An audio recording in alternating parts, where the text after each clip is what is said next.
عليكم ورحمة الله وبركاته. دابا ديال لامان ودا سلامتيين ساد ودا دمتيين كسر دبادا جنال كباشال اوفيشال هورين او اها بسلو تي في وعدنا ugu barateen wararka degdega arrimaha siyaasadda aan qalbiga u wanaagsaneyn laakiinse balse hadda waxa laga dhigay sheekooyin xiiso badan oo adiga ku qosolsiya oo kuna raali geliya mar walba aad siiso ya channelkaasi fadlan la soco baashaal official si aad gambaleelka aad u furto subscribe-na aad u saarto comment-gana hoos aad nagu soo reebto waxaan ka marnayn halkan anigoo ah fanaaniinta ka mid ah muqdisho fanaaniinta Soomaaliyeed oo anigoo ah magacayga Nishke ayaan sheekooyinkaasi ku jiro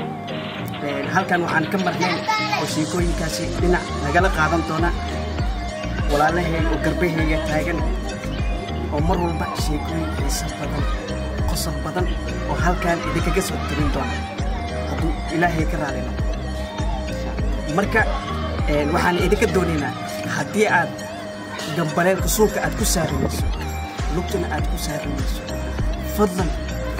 sanka ku rugo si hadhowda waxaan soo dirnay aad mar walbo oo socota aad u daawato insha allah waan nagu xirmi doontaa waxay noqon doonaan kuwa adiga ku qalbiga mar walba waxaan idin leenahay janalka cusub inaad soo dhaweysaan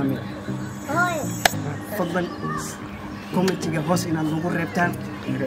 iyo wixii ra'yi ah iyo wixii sheekooyin oo xiisa macni murtiga inaad hoos nagu reebtaan insha allah jawaab degdeg ayaan idinkaga soo siin doonaa annagoo ku dadaalayno si aan idinkugu qancin lahayn waxaan ka sameyn doonaa sheekooyinka murtida aad hoos ku soo qortay inaad riwaayado qosol badan sheekooyin xiiso badan idin raali geliya aan ka dhigay insha allah halkan aniga kama maqni kana doono insha allah waa janalkan waa janal aan ku xiranahay mar walba aan joogo inta taqaani intaan ka aqaanin halkan ayaan ka salaamayaa anagoo wada dhan walaalahay sidoo kale